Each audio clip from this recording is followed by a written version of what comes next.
Hello, नमस्कार. Combine पूर्वपरीक्षा 2024च्या अनुषंगाने आपण एकंदरीतच पूर्वपरीक्षा प्रश्नपत्रिका विश्लेषण सिरीज आपल्या या यूट्यूब चॅनलवर बघत आहोत. या ठिकाणी आपण अर्थशास्त्र या विषयाशी निगडीत 2018मध्ये आयोगाने जे कंबाईन पूर्वपरीक्षेत प्रश्न विचारलेले होते ते आपण सविस्तर डिस्कस करणार आहोत. या आधीच्या लेक्चरमध्ये आपण राज्यशास्त्र या विषयाशी निगडीत 2018 ते 2023च्या दरम्यान कंबाईन पूर्वपरीक्षेत प्रश्न विचारलेले होते ते सविस्तर आपण डिस्कस केलेलं आहे. त्या संदर्भाने कुठले टॉपिक महत्त्वाचे आहेत, त्यानंतर त्याची एकंदरीत स्ट्रॅटजी कशी असायला हवी, अभ्यास कशा पद्धतीने आपण कोणत्या टॉपिकवर करायला हवा या संदर्भाने देखील आपण स्ट्रॅटजी व्हिडिओ त्या विषयाशी निगडीत बनवलेला आहे. ओके, एकंदरीत 2018 ते 2023च्या प्रश्नपत्रिकांच्या आधारावर. ओके, सो या ठिकाणी आपण अर्थशास्त्र या विषयात जे विचारले गेलेले प्रश्न आहेत 2018मध्ये ते सविस्तर डिस्कस करणार आहोत. ओके, याआधी आपण राज्यसेवा पूर्वपरीक्षेसाठी देखील अशा पद्धतीचा इनिशिएटिव्ह आपल्या यूट्यूब चॅनलवर घेतलेला आहे. सो या ठिकाणी पहिला जो प्रश्न आहे दिसून येतो तो पंचवार्षिक योजनेसंदर्भाने आपल्याला प्रश्न विचारलेला आहे आणि एकंदरीत जी काही भारताची पहिली पंचवार्षिक योजना आहे त्याचा एकंदरीत कालावधी काय होता अशा पद्धतीने प्रश्न या ठिकाणी दिलेला आहे. ओके, सो पर्याय दिलेला आहे 1950 ते 1955, दुसरा पर्याय आहे 1941 ते 1946, तिसरा पर्याय आहे 1951 ते 1956, चौथा पर्याय आहे 1961 ते 1966. आता आपण जेव्हा राज्यसेवा पूर्वपरीक्षेसंदर्भाने प्रश्नपत्रिका विश्लेषण सिरीज बघितले तर त्यामध्ये आपल्याला जो पंचवार्षिक टॉपिक जो आहे तो राज्यसेवा पूर्वपरीक्षेच्या दृष्टीने खूप महत्त्वाचा आहे आणि त्या संदर्भाने आपण रिव्हिजन लेक्चर सिरीज देखील आपल्या या यूट्यूब चॅनलवर अर्थशास्त्राचे जे काही महत्त्वाचे टॉपिक आहेत ते आपण रिव्हिजनच्या माध्यमातून किंवा रिव्हिजन लेक्चर तयार केलेलं आहे. ओके, सो त्या संदर्भाने आपण पंचवार्षिक योजना देखील डिटेल डिस्कस केलेलं आहे. ओके, सो तुम्ही या QR कोडला स्कॅन करून डायरेक्ट त्या व्हिडिओच्या पंचवार्षिक योजनेचा जे काही व्हिडिओ बनवलेला आहे त्यापर्यंत पोहोचू शकता. ओके, आणि ते एकंदरीत बघितल्याच्या नंतर तुमचे जे काही पंचवार्षिक योजनेसंदर्भात प्रश्न विचारले जातो ते नक्कीच क्लिअर होणार आहे. ओके, सो आता जी काही पहिली पंचवार्षिक योजना होती तर पहिल्या पंचवार्षिक योजनेचा जो काही कालावधी आपल्याला दिसून येतो 1 एप्रिल 1951 ते 31 मार्च 1956 या 5 वर्षासाठी 51 ते 56 या 5 वर्षासाठी पहिली पंचवार्षिक योजना राबवण्यात आलेली होती. ओके, सो या ठिकाणी योग्य पर्याय असणार आहे पर्याय क्रमांक 3 1951 ते 1956. आता जी काही पहिली पंचवार्षिक योजना जी आहे त्याच्यामध्ये हेरॉड आणि डोमर प्रतिमानाचा वापर त्या ठिकाणी या पहिल्या पंचवार्षिक योजनेमध्ये करण्यात आलेला होता. आता हे प्रतिमान काय आहे, या प्रतिमानामध्ये कुठल्या गोष्टीला प्राधान्य दिलेले आहे हे सविस्तर या लेक्चर सिरीज किंवा जे काही रिव्हिजन सिरीज आपण बघितलेलं आहे पंचवार्षिक योजनेसंदर्भात त्यामध्ये आपण ते डिटेल डिस्कस केलेलं आहे. ओके, ते तुम्ही नक्की जाऊन बघा, तुम्हाला त्याचा नक्की फायदा होणार आहे. ओके, अध्यक्ष कोण होते तर पंडित जवाहरलाल नेहरू या पहिल्या पंचवार्षिक योजनेचे अध्यक्ष होते. त्यानंतर आहे उपाध्यक्ष गुलजारीलाल नंदा.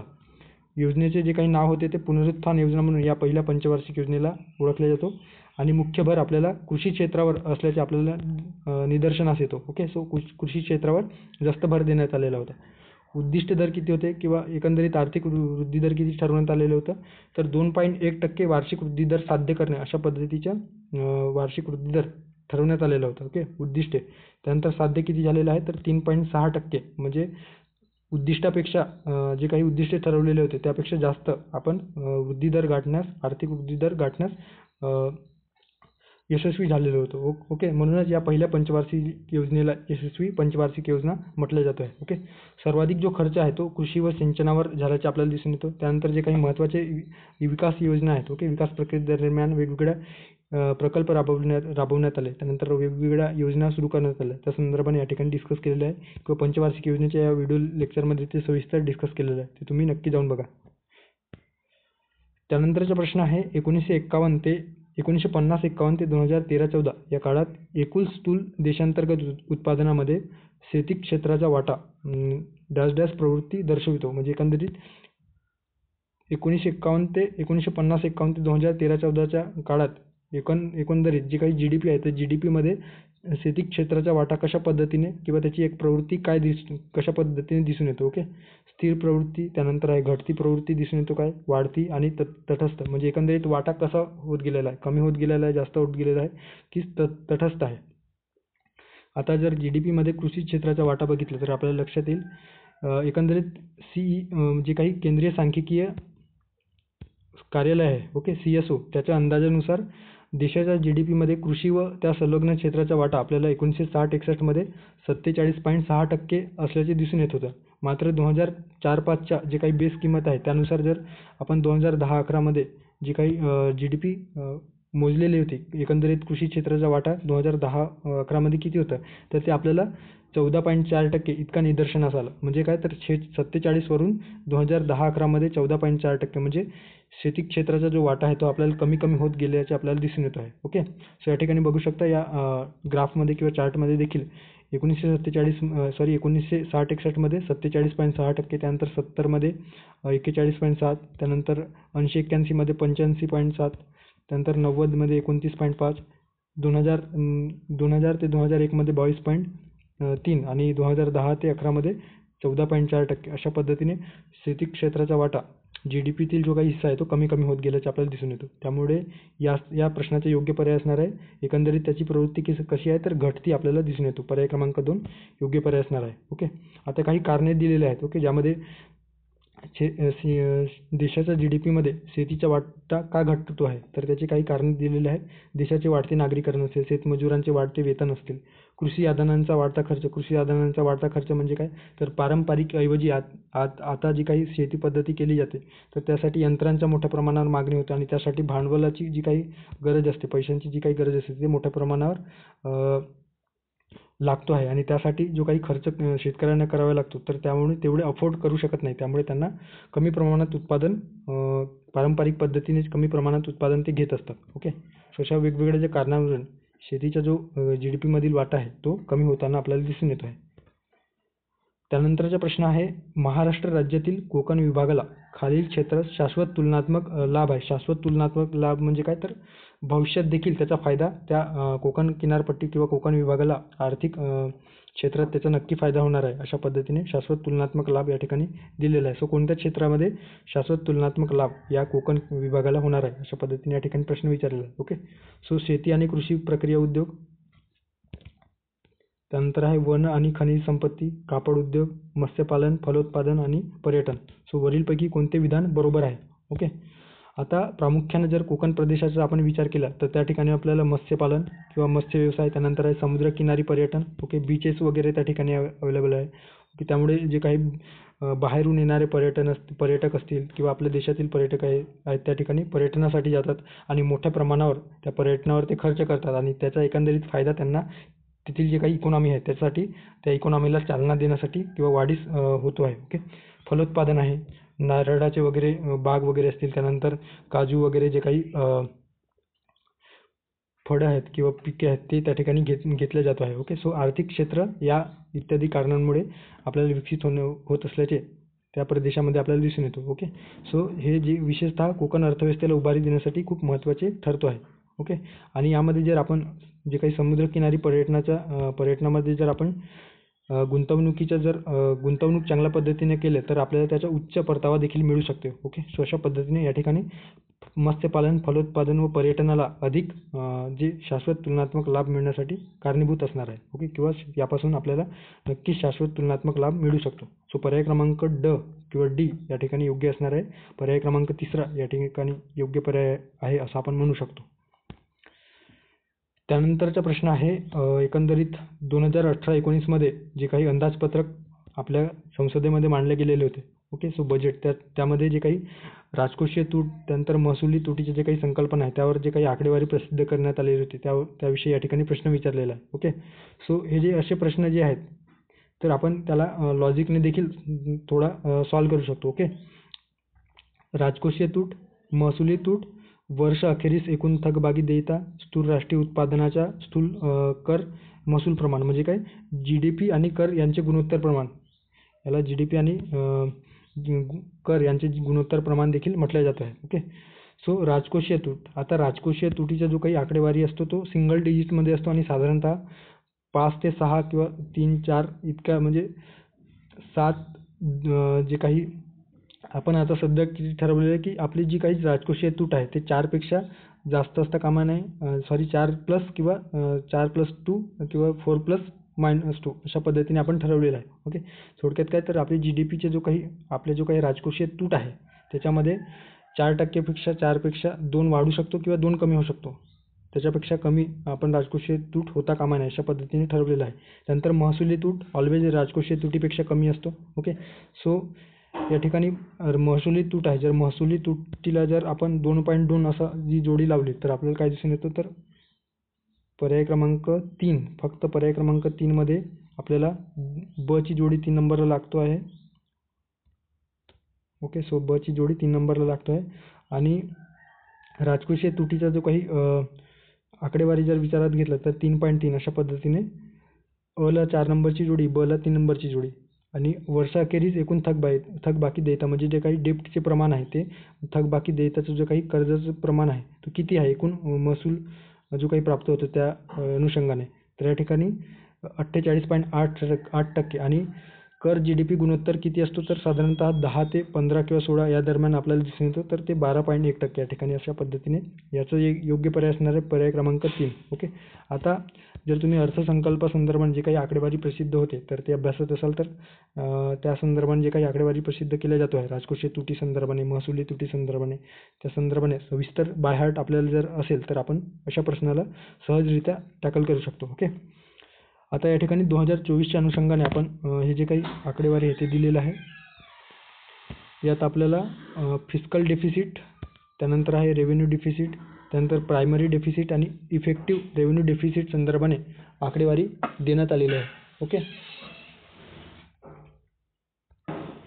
तर 2023-24च्या बजेटमध्ये जे काही राजकोषीय तूट आहे तर राजकोषीय तूट आपल्याला रिवाइज एस्टिमेटनुसार म्हणजे 22-23 मध्ये किती होता अशा पद्धतीने जर प्रश्न आला तर ते देखील आपल्याला माहिती असणे अपेक्षित आहे. ओके, सो 6.4% इतका राजकोषीय तूट आपल्याला दिसून येतो.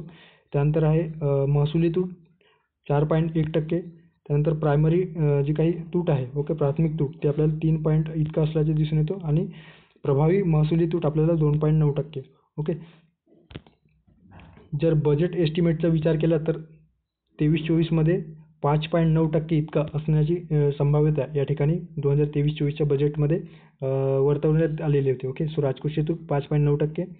त्यानंतर आहे रेव्हेन्यू डेफिसिट म्हणजे महसुली तूट 2.9%, प्राथमिक तूट 2.3% आणि जी काही इफेक्टिव्ह रेव्हेन्यू डेफिसिट प्रभावी महसुली तूट ज्याला म्हटलं जातो तर ते 1.7%. सो ही आकडेवारी तुम्ही या 2 वर्षाचे रिवाइज आणि एस्टिमेट आणि बजेट एस्टिमेटचे संदर्भाने आपल्याला माहिती असणे अपेक्षित आहे. ओके, आता राजकोषीय तूट म्हणजे काय, तर एकूण खर्चातून महसुली जमा आणि कर्जेतर भांडवली जमा वजा जाता जे काही शिल्लक उरतो किंवा जे काही तूट निघते तर त्याला आपण राजकोषीय तूट म्हणत असतो. आणि महसुली तूट म्हणजे काय, तर महसुली खर्च वजा महसुली प्राप्ती म्हणजे महसुली खर्च वजा महसुली प्राप्ती केल्याच्या नंतर जी काही तूट आपल्याला दिसते तर ती असते महसुली तूट. ओके, आता जे काही आपले महसूल सेक्रेटरी आहेत भारताचे ते 2024-25 साठी भारतामध्ये कर GDP गुणोत्तराचा जो काही प्रमाण आहे तो किती असण्याची संभाव्यता वर्तवलेली आहे, तर 11.7%. ओके, सो या ठिकाणी जे काही स्थूल राष्ट्रीय उत्पादनाच्या स्थूल कर प्रमाण महसूल प्रमाण जे आहे म्हणजे कर GDP गुणोत्तर ते 12.1 दिलेलं आहे. सो 2024-25 साठी 11.7% पर्यंत असण्याची संभाव्यता आपल्याला दिसून येतो आहे. ओके, 2022 सध्याचा जर विचार केला 23-24चा तर आपल्याला 11.6% इतका असल्याचे आपल्याला दिसून येतो. ओके, 2022-23 मध्ये तेच प्रमाण 11.2% होते. ओके, सो अशा पद्धतीने या ठिकाणी त्या जी काही आकडेवारी प्रसिद्ध होते त्या संदर्भाने आपल्याला अभ्यासणे गरजेचं आहे. ओके, बजेट संदर्भाने. त्यानंतरचा प्रश्न आहे महाराष्ट्र सरकारच्या 2016-17च्या अंदाजपत्रकानुसार किंवा अंदाजानुसार राज्य सरकारच्या महसुलातील विविध महसूल स्त्रोतांच्या महत्त्वानुसार विविध महसूल स्त्रोतांच्या सापेक्ष वाट्यांचा क्रम खालीलपैकी कोणता योग्य आहे अशा पद्धतीने प्रश्न या ठिकाणी विचारलेला आहे. ओके, बरोबर स्टेटमेंट विचारलेलं आहे. थोडक्यात काय, तर 2016-17 मध्ये महाराष्ट्र सरकारच्या जे काही बजेट आहे तर बजेटमध्ये कोणत्या महसुलाचा जे काही महसुलाचे जे वेगवेगळे स्त्रोत आहेत ज्यामध्ये कर असेल, करेत्तर उत्पन्न असेल, सो कोणत्या महसूल स्त्रोताचा वाटा सर्वाधिक आपल्याला दिसून येतो अशा पद्धतीने विचारलेला आहे. ओके, सो या कंटेक्स्टमध्ये जर 2016-17चा विचार केला तर या ठिकाणी फक्त सी म्हणजे विक्री कर, त्यानंतर मुद्रांक व नोंदणी शुल्क आणि राज्य उत्पादन शुल्क यापासून मिळणारे जे काही महसूल आहे ते सर्वाधिक असल्याचे आपल्याला दिसून येतो. सो या ठिकाणी पर्याय क्रमांक 2 फक्त सी योग्य पर्याय असणार आहे. ओके, आणि जर आपल्या अलीकडे 2023चा विचार केला, ओके, 2024 मध्ये जी काही बजेट जो मांडला गेलेला आहे, ओके, मार्चमध्ये सो या मार्चमध्ये जे काही बजेट मांडलं गेले त्यामध्ये आपल्याला काय दिसून येतं तर ते अंतरिम बजेट आहे. ओके, म्हणजे आता येणाऱ्या काही दिवसामध्ये विधानसभेच्या निवडणुका आहेत, तर त्या फक्त 4 ते 6 महिन्यांसाठी तो बजेट मांडला गेलेला आहे. मात्र 2023चे जे काही बजेट आहे तो वर्षभरासाठी आहे. सो आपल्याला 2023ची जी काही आकडेवारी आहे ते माहिती असणे अपेक्षित आहे. ओके, तर या ठिकाणी कर संकलनासंदर्भाने जे काही 23-24मध्ये जो बजेट आहे त्याच्यामध्ये आपल्याला विक्री कर किंवा व्हॅटमधून 56,200 कोटी रुपयांचे उत्पन्न मिळण्याचा जो काही अंदाज आहे तो वर्तवण्यात आलेला आहे, जो 2022-23पेक्षा 2% जास्त आहे अशा पद्धतीने दिलेला आहे. ओके, एकंदरीत जे काही 15वे वित्त आयोग आहे त्याने असे नमूद केले की राज्यामध्ये विक्री कराचा जो काही वाटा आहे, ओके, सो राज्यामध्ये विक्री कराचा वाटा आहे तो सर्वाधिक जास्त वापरला गेलेला आहे किंवा वापर झालेला आहे. त्यानंतर आहे मुद्रांक शुल्काचा वापर सर्वाधिक झाल्याचे आपल्याला दिसून येतो. ओके, सो एकंदरीत नेट जर महसूल विचारात घेतला तर आपल्याला विक्री कराचा वाटा सर्वाधिक दिसून येतो. अगेन विक्री कर, त्यानंतर मुद्रांक व नोंदणी शुल्क त्याचा वाटा दिसून येतो आहे. ओके, त्यानंतर राज्य उत्पादन शुल्क. आणि जर GSTचा विचार केला तर या ठिकाणी प्रत्यक्ष कराबद्दल बोललं जातो आहे, त्यामुळे प्रत्यक्ष करा संदर्भाने ओके, सो या ठिकाणी जे काही कराचे जे काही प्रमाण आहे किंवा कोणत्या करापासून जास्त महसूल मिळतो आपल्या राज्याला, तर विक्री कर किंवा व्हॅटमुळे जास्त जे काही महसूल आहे ते प्राप्त होतो. आणि मुद्रांक शुल्क जे काही आहे मुद्रांक शुल्क व नोंदणी शुल्क त्यापासून देखील जास्त महसूल आपल्याला आपल्या राज्यात मिळतो आहे. ओके, सो जर आपण GSTचा विचार केला तर GSTचा जो राज्य GST असतो, स्टेट GST, ओके, तो स्टेट GSTमध्ये सर्वाधिक महसूल मिळवून देतो. मात्र स्टेट GST हे केंद्र व राज्यामध्ये वाटायचे असतो.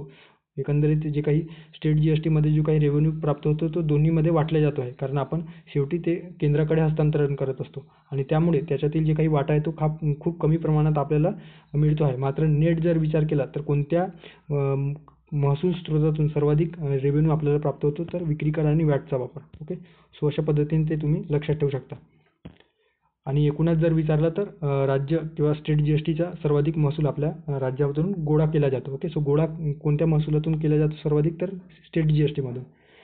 त्यानंतरचा प्रश्न आहे लोकसंख्या संक्रमण सिद्धांतानुसार दुसऱ्या टप्प्यामध्ये कोणती प्रवृत्ती आपल्याला दिसून येतो. लोकसंख्या वेगाने वाढते, कमी अधिक प्रमाणात लोकसंख्या स्थिर राहते, त्यानंतर आहे लोकसंख्या वाढीचा दर स्थिर राहतो, चौथा आहे वरीलपैकी कोणतेही नाही. आता या संदर्भाने देखील आपण आपल्या या यूट्यूब चॅनलवर जे काही लोकसंख्या संदर्भाने रिव्हिजन सिरीज किंवा राज्यसेवा पूर्वपरीक्षा अर्थशास्त्र या विषयाशी निगडीत जी काही रिव्हिजन सिरीज बघितलेली आहे त्यामध्ये लोकसंख्या हे चॅप्टर किंवा टॉपिक सविस्तर डिस्कस केलेले आहे. ओके, सो त्याची लिंक या ठिकाणी या QR कोड स्कॅन केल्याच्यानंतर तुम्हाला मिळून जाईल. ओके, डायरेक्ट त्या व्हिडिओपर्यंत तुम्ही रीच करू शकाल. त्या व्हिडिओमध्ये आपण सविस्तर लोकसंख्येसंदर्भात जे काही थिअरी मांडल्या गेलेल्या आहे, त्यानंतर जे काही संक्रमणाचे टप्पे आहेत ते सविस्तर जन्मदर, मृत्यूदर जे काही कॉन्सेप्ट आहे ते आपण सविस्तर डिस्कस केलेलं आहे. ओके, सो लोकसंख्येचे जे काही वेगवेगळे टप्पे आहेत त्यामध्ये आपल्याला पहिला टप्पा, दुसरा टप्पा आणि तिसरा टप्पा असे जे काही महत्त्वाचे टप्पे आहेत त्यामध्ये आपल्याला 3 टप्पे दिसून येतो. सो दुसऱ्या टप्प्यामध्ये काय दिसून येतं तर लोकसंख्येचा विस्फोट झाल्याचे आपल्याला दिसून येतो आणि एकंदरीत लोकसंख्या वेगाने वाढल्याचे दिसून येतो. दुसऱ्या टप्प्यामध्ये आपल्याला जे काही जन्मदर आहे तर जन्मदर वाढत असल्याचे दिसून येतो, मात्र मृत्यूदरामध्ये घट झाल्याचे दिसून येतो. एकंदरीत जन्मदरात वाढ व मृत्यूदरात घट, त्यामुळे लोकसंख्येमध्ये वाढ झाल्याचे आपल्याला दिसून येतो. सो अशा पद्धतीने या ठिकाणी लोकसंख्या ही आपल्याला दुसऱ्या टप्प्यात वेगाने वाढत असल्याचे दिसून येतो आहे. त्यामुळे या ठिकाणी या प्रश्नाचे योग्य पर्याय असणार आहे पर्याय क्रमांक 1 लोकसंख्या वेगाने वाढतो आहे. ओके, सो हे जे काही स्नॅपशॉट आहे ते या ठिकाणी तुम्ही बघू शकता किंवा ते डायरेक्ट लेक्चर तुम्ही जर व्यवस्थित बघितलं तर तुमचा जो काही लोकसंख्येचा जो टॉपिक आहे तर ते व्यवस्थित क्लिअर होईल.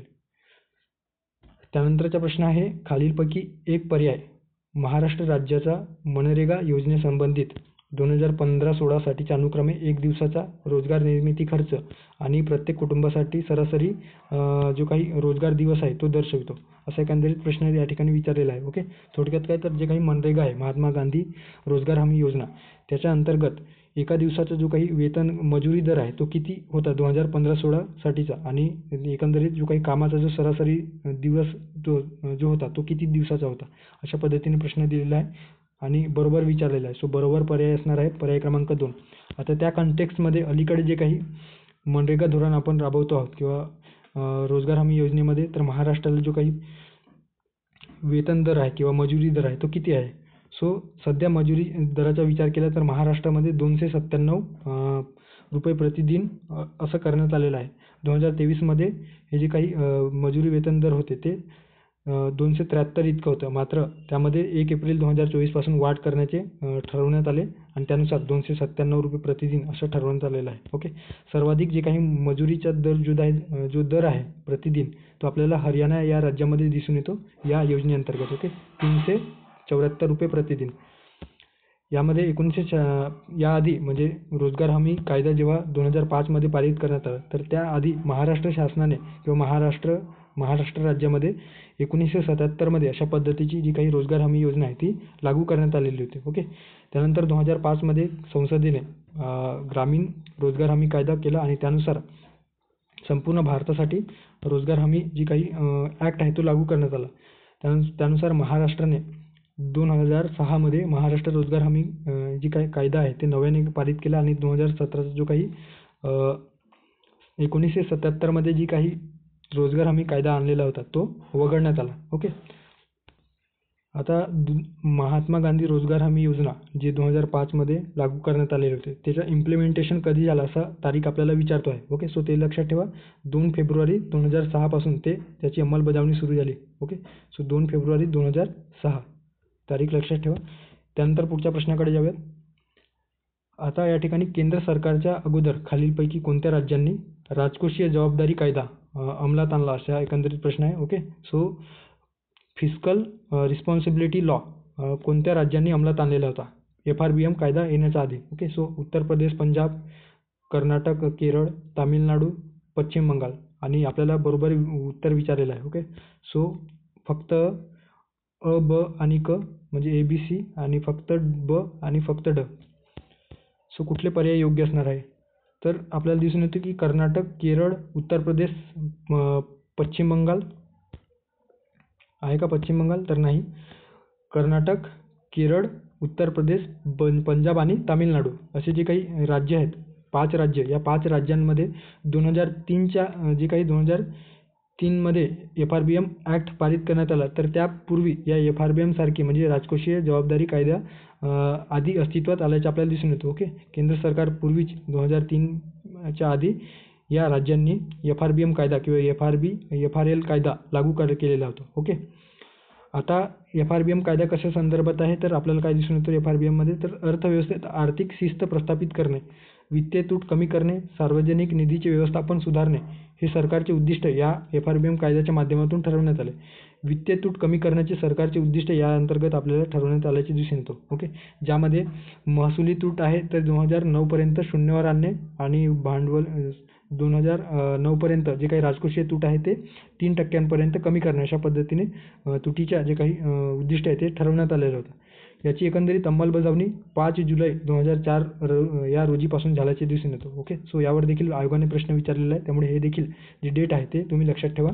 5 जुलै 2004 पासून या FRBM कायद्याची जी काही वित्तीय जबाबदारी आणि बजेट व्यवस्थापन कायदा आहे त्याची अंमलबजावणी सुरू झालेली आहे. ओके. सो या ठिकाणी उत्तर प्रदेश, पंजाब, त्यानंतर कर्नाटक, केरळ आणि C तामिळनाडू.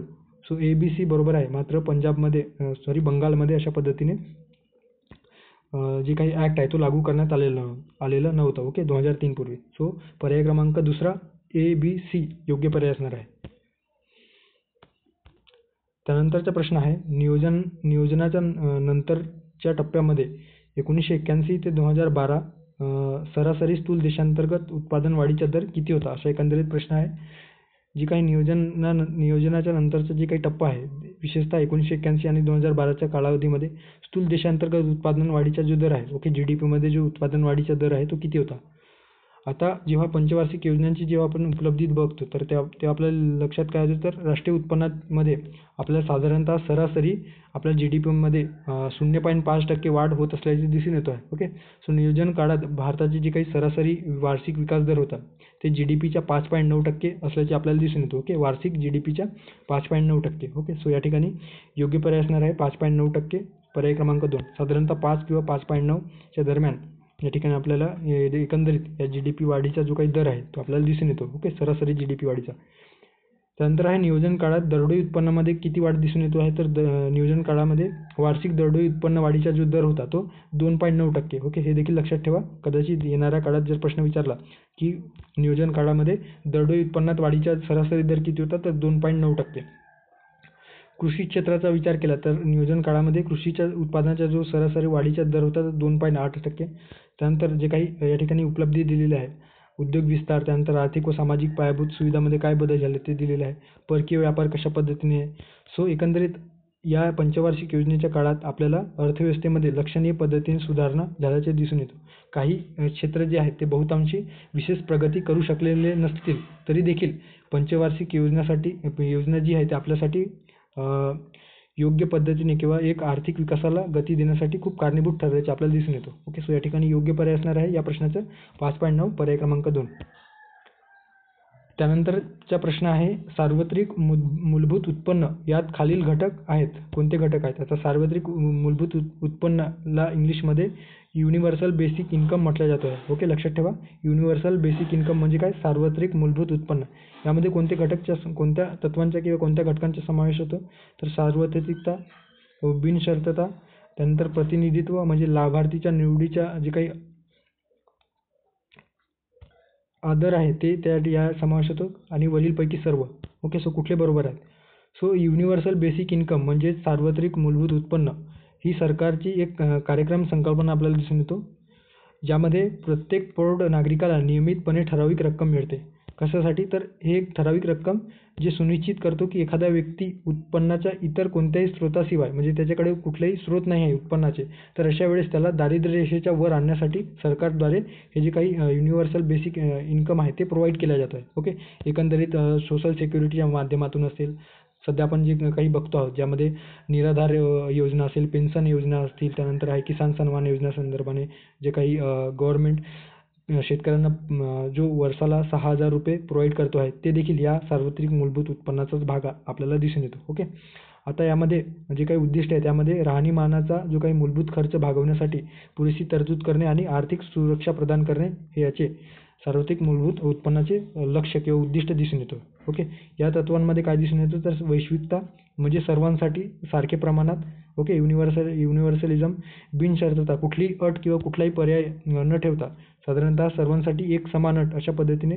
आवर्तीच म्हणजे काय तर पिरियडिकली, म्हणजे जर एखाद्या सेक्टरला किंवा एखाद्या व्यक्तिगटांना किंवा संस्थांना जर पैसा प्रोव्हाइड करायचे असेल, पैसे म्हणजे लाभार्थ्यांना पैसे द्यायचे असतील तर ते विशिष्ट कालावधीसाठी काळानंतर त्यांना पिरियडिकली ते पैसे प्रोव्हाइड केले जातात, तर त्यालाच आवर्ती म्हटलं जातं. त्यानंतर कॅश पेमेंट. ओके, आता सध्या ते डायरेक्ट बेनिफिट ट्रान्सफरच्या माध्यमातून प्रोव्हाइड केला जातो. आणि व्यक्तिगत जे काही निवडीचा जो आदर आहे तो विचारात घेतला जातो, म्हणजे ज्या व्यक्तीला प्रोव्हाइड करायचा आहे त्याच व्यक्तीकडे तो पैसा हस्तांतरित केला जातो आहे. ओके, सो जो काही उत्पन्न आहे तो हस्तांतरित केला जातो आहे.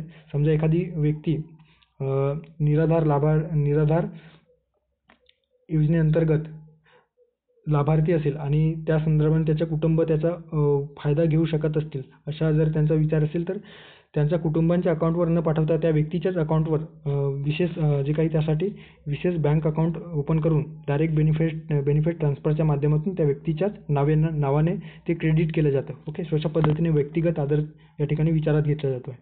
सो सार्वत्रिकता, बिनशर्तता, त्यानंतर आहे प्रतिनिधित्व म्हणजे व्यक्तिगत निवडीचा आदर्श, आणि अशा पद्धतीने या वरीलपैकी सर्व जे काही घटक आहेत त्याचा समावेश या युनिव्हर्सल बेसिक इन्कममध्ये केला जातो आहे. Okay, universal, cash payment, individual, त्यानंतर अनकंडिशनल म्हणजे बिनशर्तता, आणि पिरियडिक विशिष्ट पिरियडनंतर पैसा प्रोव्हाइड करणे. ओके, त्यानंतरचा प्रश्न आहे एकंदरीत अंडरस्टँडिंगचा. एकंदरीत जर आपण जे काही अर्थव्यवस्था अभ्यासतो तर त्याच्या बेसिक आपल्या कॉन्सेप्ट जर क्लिअर असतील तर अशा प्रश्नाचं योग्य पर्यायापर्यंत पोहोचू शकतो. ओके, सो यात काय विचारलेलं आहे की 2004-05 मधील सार्वजनिक उपक्रमांच्या कामगिरीवरून नवीन आर्थिक पर्यावरणामध्ये सार्वजनिक उपक्रम तेव्हा चांगली कामगिरी करू शकतात जेव्हा.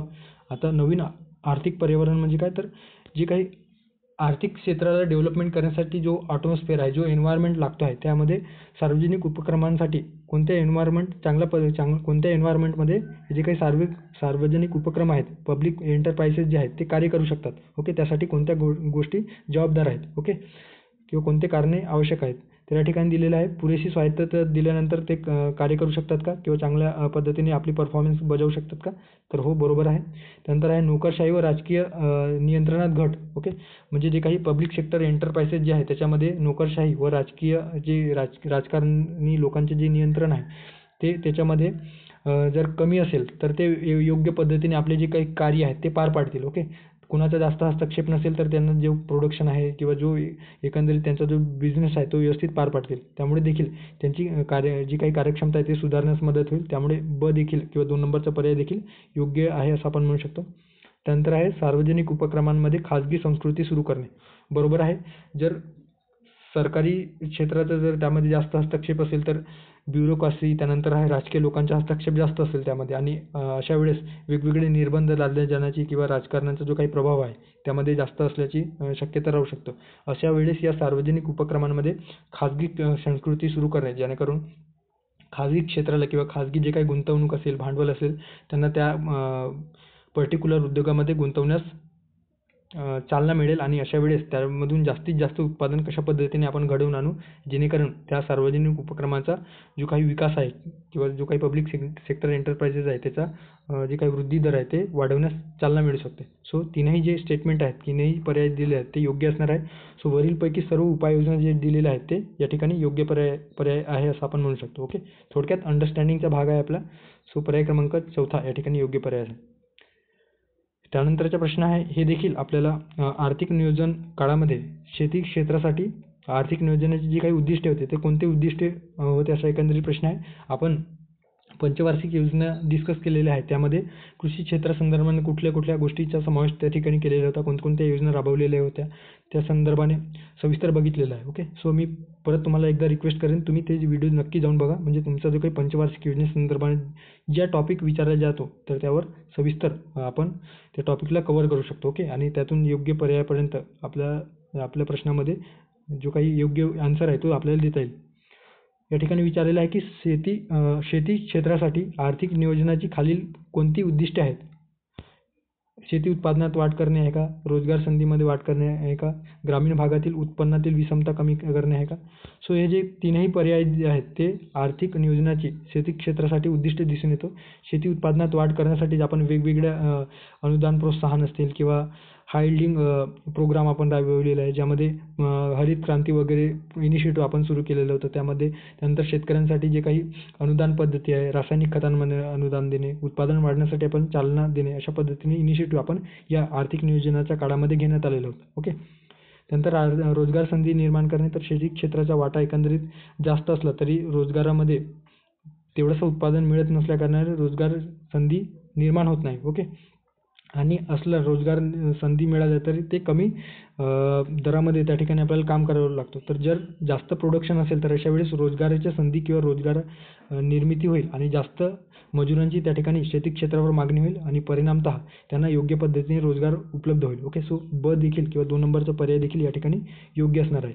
आणि ग्रामीण भागातील जी काही उत्पन्नातील विषमता आहे ते कमी करणे हे आहे का? तर हे देखील बरोबर आहे, कारण ग्रामीण भागामध्ये जी काही अर्थव्यवस्था आहे ती शेती क्षेत्रावर असतो आणि शेतकऱ्यांना जर जास्त प्रमाणामध्ये उत्पादन जर मिळालं तर त्याचा जे काही आर्थिक जो बोजा आहे तो कमी होईल आणि एकंदरीत जी काही आर्थिक विषमता गरीब आणि श्रीमंतामध्ये जी काही निर्माण झालेली आहे ती विषमता कमी करण्यास मदत करेल. सो हे जे काही उद्दिष्ट होते ते आपण आपल्या पंचवार्षिक योजनेच्या काळामध्ये विशेषतः आर्थिक नियोजनाच्या काळामध्ये आपण राबवलेलं होतं. ओके, विशेषतः शेती क्षेत्रासाठी. ओके, सो या ठिकाणी वरीलपैकी सर्व असा एकंदरीत पर्याय या ठिकाणी योग्य असणार आहे. सो पर्याय क्रमांक 4 योग्य पर्याय आहे असं आपण म्हणू शकतो. त्यानंतरचा प्रश्न आहे, वेगवेगळे जे योजना आहेत त्या योजनेवर आपल्याला दरवर्षी प्रश्न विचारला जातो, त्या संदर्भाने या ठिकाणी योजनेला धरूनच जोड्या लावा असा एकंदरीत प्रश्न विचारलेला आहे. ओके, प्रधानमंत्री मुद्रा योजना, सौभाग्य योजना, प्रधानमंत्री उज्ज्वला योजना, उज्ज्वल डिस्कॉम ॲश्युरन्स योजना. ओके, सो आता या योजनेसंदर्भाने जे काही बेसिक इन्फॉर्मेशन आहे, कधी सुरू झालेलं आहे, काय ते आपण बघूयात, नंतर आपण या प्रश्नाला सॉल्व्ह करूयात. ओके, प्रधानमंत्री मुद्रा योजना काय आहे? तर प्रधानमंत्री मुद्रा योजना ही बिगर कॉर्पोरेट, बिगर शेती आणि विशेषतः लघु व सूक्ष्म उद्योगांना साधारणतः 10 लाखापर्यंतचे कर्ज उपलब्ध करून देण्यासाठी पंतप्रधानांनी 8 एप्रिल 2015 रोजी सुरू केलेली योजना आपल्याला दिसून येतो. ओके, थोडक्यात काय, जे काही बिगर कॉर्पोरेट आहेत, बिगर शेती क्षेत्रामध्ये आणि स्वतःचा लघु किंवा सूक्ष्म व्यवसाय सुरू करू इच्छित आहेत अशांना 10 लाख रुपयापर्यंत त्यांना कर्ज उपलब्ध करून देणे, ज्यामध्ये 3 प्रकारचे कर्ज उपलब्ध होतं: शिशु, तरुण आणि किशोर.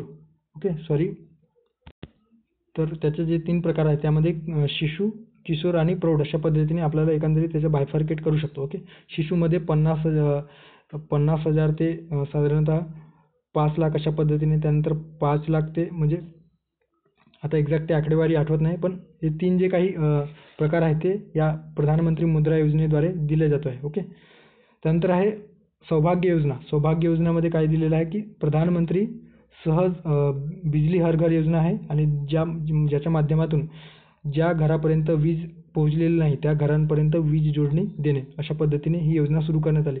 आणि एकंदरीत याची सुरुवात जी आहे ती 25 सप्टेंबर 2017 पासून सुरू झाल्याचे आपल्याला दिसून येतो. ओके, त्यानंतरच्या जी काही योजना आहेत तर त्यामध्ये प्रधानमंत्री उज्ज्वला योजना उत्तर प्रदेशातील बलिया या ठिकाणावरून 1 मे 2016 रोजी सुरू करण्यात आलेली योजना आहे. याचा जे काही उद्दिष्ट आहे ते काय आहे तर 8 कोटी जे काही वंचित कुटुंब आहेत ते त्यांना मार्च 2020 पर्यंत LPG कनेक्शन देणे आणि एकंदरीत जो काही धुरापासून जे निघणारे जी काही महिलांना होणाऱ्या समस्या आहेत त्यापासून परावृत्त करणे, अशा एकंदरीत या योजनेचा मुख्य उद्दिष्ट आपल्याला दिसून येतो. ओके, सो 2016 मध्ये ही योजना लॉन्च करण्यात आली.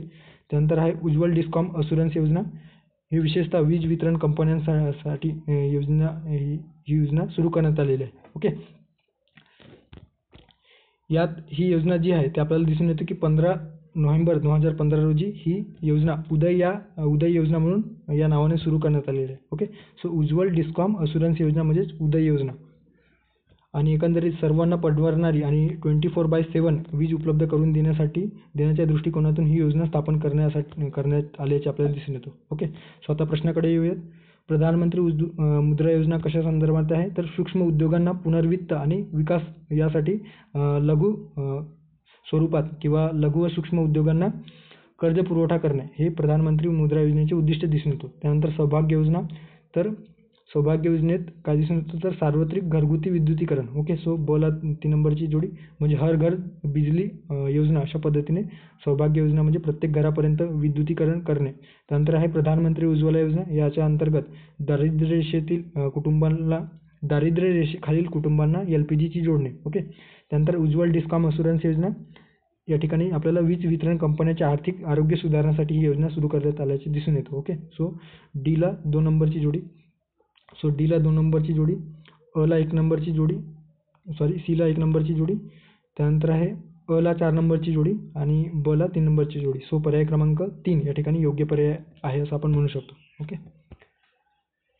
त्यानंतरचा प्रश्न आहे ज्यांचा नागवणूक दर म्हणजे काय तर डिप्रायव्हेशन स्कोर -% आहे किंवा त्यापेक्षा जास्त आहे असे कुटुंब अनेक अंगांनी गरीब असतो. सो एकंदरीत जे काही डिप्रायव्हेशन स्कोर आहे ते किती स्कोरच्या नंतर एखादा कुटुंब मल्टी डायमेन्शनल पॉवर्टी आहे किंवा त्या पॉवर्टी इंडेक्समध्ये आहे असं आपण म्हणत असतो. ओके, सो जे काही आपण दारिद्र्य संदर्भाने अर्थशास्त्र या विषयाअंतर्गत रिव्हिजन सिरीज बघितलेली आहे त्यामध्ये हे जे काही बहुआयामी दारिद्र्य निर्देशांक आहे ते बघितलेलं आहे. दारिद्र्याचे जे काही दारिद्र्य संदर्भात जे काही समिती स्थापन केलेली होती, ज्यामध्ये लकडावाला समिती असेल, त्यानंतर हा एस तेंडुलकर समिती असेल, तेंडुलकर नाही तर त्यानंतर रंगराजन समिती, तेंडुलकर समिती, हे जे काही तेंडुलकर समिती वगैरे त्यांनी महत्त्वाचे जे काही शिफारशी केलेल्या होत्या त्या संदर्भाने सविस्तर माहिती आपण त्या ठिकाणी त्या व्हिडिओमध्ये बघितलेलं आहे. ओके, सो या ठिकाणी बहुआयामी दारिद्र्य निर्देशांक संदर्भाने विचारलेलं आहे, जी एकंदरीत आपल्याला UNDPद्वारे आणि ऑक्सफर्ड पॉवर्टी ह्युमन डेव्हलपमेंटद्वारे विकसित केलेलं आहे. ओके, पहिल्यांदा जे काही मल्टी डायमेन्शनल पॉवर्टी इंडेक्स आहे, ज्याला बहुआयामी दारिद्र्य निर्देशांक आपण म्हणत असतो, सो पहिल्यांदा 2010 मध्ये प्रसिद्ध करण्यात आलेले होते. आणि याचे एकंदरीत जी मूल्य आहेत तर यामध्ये 0 HP अंतर्गत. ओके, याच्यामध्ये 3 आयामांचा विचार केला जातो: दीर्घायुष्य, ज्ञान आणि सभ्य जीवनमान. ओके, हेल्थ, एज्युकेशन आणि लिव्हिंग ऑफ स्टँडर्ड.